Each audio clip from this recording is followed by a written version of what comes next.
ನೀವು ಈ ಊರಿನವ್ರು ಹೌದಾ? ಅಲ್ಲ ಸ್ವಾಮಿ, ಮತ್ತೆ ನಾನೊಬ್ಬ ಪರದೇಶಿ.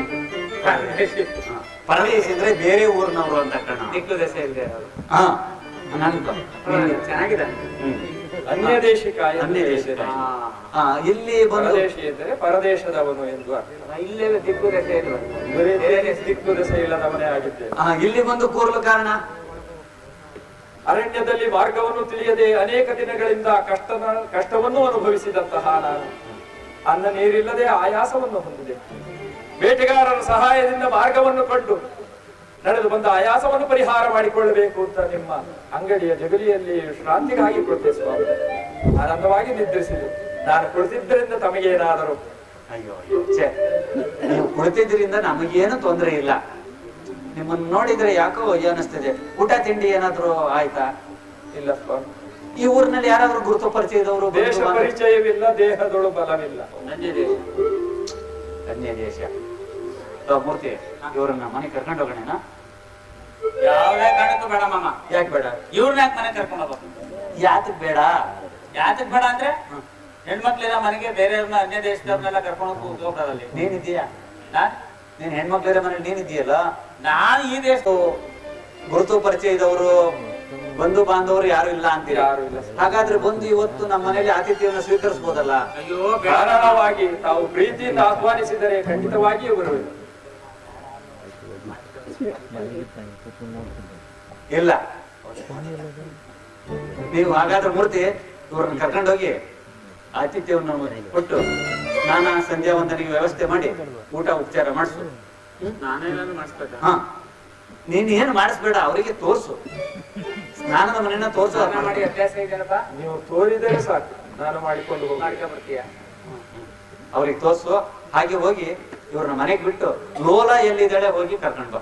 ಅವಳು ಅವ್ರ ಸಖಿ ಜೊತೆ ವನವಿಹಾರಕ್ಕೆ ಹೋಗ್ತೀನಿ ಅಂತ ಹೇಳಿ ಅವ್ರು ಎಲ್ಲಿದ್ದಾಳೆ ಕರ್ಕೊಂಡು. ಆಯ್ತು, ನಾನು ಅಷ್ಟೊತ್ತಿಗೆ ಸಾಲ ವಸೂಲಿ ಮಾಡಿ ಬರ್ತೀನಿ. ಆಯ್ತು. ಬರಪ್ಪ.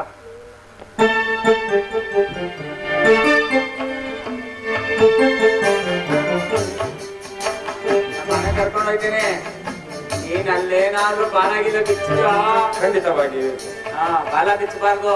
ಅಂತಹ ಹೀನ ಮನುಷ್ಯನ ನಾನಲ್ಲ.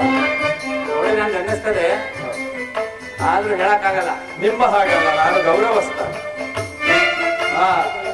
ನಾವು ನೀವು ಅನ್ನವನ್ನು ನೀಡುವಂತಹ ದಣಿಗಳು. ಅದಿರ್ಬೇಕು ಮನಸ್ಸಲ್ಲಿ ಕೃತಜ್ಞತೆ. ನಾನು ಗೌರವಸ್ಥ. ಹೆಣ್ಮಕ್ಳಿರೋ ಮನೆ, ಹುಷಾರಾಗಿರ್ಬೇಕು. ಬಹಳ ಒಳ್ಳೆಯದೇ ಆಯ್ತು. ತ್ರಿಭುವನ ಜನನಿ ಜಗನ್ಮೋಹಿನಿ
ಪತಿನಾಗಿ ಕಳಿಸಬೇಕೆಂದು ಬೇಡಿಕೊಳ್ಳುವ ತಾಯಿ.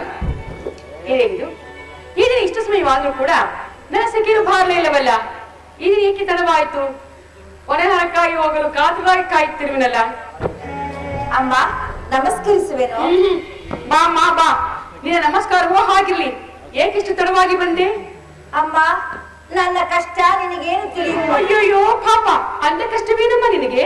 ಅದು ಮದುವೆಯಾದವರಿಗೆ ಮಾತ್ರ ತಿಳಿಯುತ್ತದೆ. ನಿನಗಾದರೂ ಲಗ್ನವಿಲ್ಲ, ಏನು ಇಲ್ಲ. ನಿನಗೆ ಹೇಗೆ ತಾನೇ ನನ್ನ ಕಷ್ಟ ಅರ್ಥವಾಗಬೇಕು? ಹೋಗಲಿ ಬಿಡು, ಆ ನಿನ್ನ ಕಷ್ಟವೇನೆಂದಾದ್ರೆ ಹೇಳಿಬಿಡು. ಅಯ್ಯೋ ಏನು ಹೇಳುವುದಮ್ಮ, ಮನೆಯಲ್ಲಿ ಪತಿಗಳು ಮಕ್ಕಳು ಇವರನ್ನೆಲ್ಲ ಸುಧಾರಿಸಿ ಬರಬೇಡವೇ? ಅದಕ್ಕಾಗಿಯೇ ಇಷ್ಟು ತಡವಾಗಿ ಬಂದಿರುವುದು. ಅದಕ್ಕೇನಂತೆ? ಏನನ್ನು ಮಾಡದೆ ಪತಿಯ ಮಾತನ್ನು ಕೇಳಿದ್ರೆ ಸುಮ್ಮನೆ ಬಂದು ಬಿಟ್ಟರಾಯಿತು. ಪತಿಯನ್ನು ಸುಧಾರಿಸುವುದು ನೀನು ಚೆನ್ನಾಗಿಯೇ ಅರ್ಥ ಮಾಡಿಕೊಂಡಿರುವೆ ಬಿಡು. ಆ ಒಂದು ವೇಳೆ ನಿನ್ನ ಪತಿಯನ್ನು ನೀನು ಸುಧಾರಿಸಬೇಕಾದರೆ ತಲೆಗೆ ಹೂವನ್ನು ಮುಡಿದು ಕೈಗೆ ಬರಗಳನ್ನು ತೊಟ್ಟುಕೊಂಡು ಚೆನ್ನಾಗಿ ಅಲಂಕಾರವನ್ನು ಮಾಡಿಕೊಂಡು ಕೈಯಲ್ಲಿ ತಾಮ್ರ ಚೆಂಬಿನಲ್ಲಿ ಬಾರಾಣಿ ಹಾಲು ಹಿಡಿದುಕೊಂಡು ಪದ್ಯ ಬಳಿಯಲ್ಲಿ ನೆಸಲಗುತ್ತಾ ಮಾತನಾಡಬೇಕು. ಆಗ ನಿನ್ನ ಪತಿಯು ಖಂಡಿತವಾಗಿಯೂ ಕುಪಿತಗೊಳ್ಳುವುದಿಲ್ಲ. ಏನಮ್ಮ ರಾಜ್ಕುಮಾರಿ, ನೀನು ಪತಿಯನ್ನು ನೋಡಿಕೊಳ್ಳುವುದು ಇಷ್ಟು ಚೆನ್ನಾಗಿ ಅರ್ಥ ಮಾಡಿಕೊಂಡಿಯಲ್ಲ, ಈ ವಿಚಾರವನ್ನಾದರೂ ಹೇಗೆ ಕಲಿತೆ? ಇವೆಲ್ಲ ಗುರುಗಳಿಂದ ಕಲಿತೆ ನಾನು. ನಡೆ ನಾವಿನ್ನು ಅನಗರಕ್ಕಾಗಿ ಹೋಗೋಣ, ಬಹಳ ಸಮಯವಾಯ್ತು. ಏನು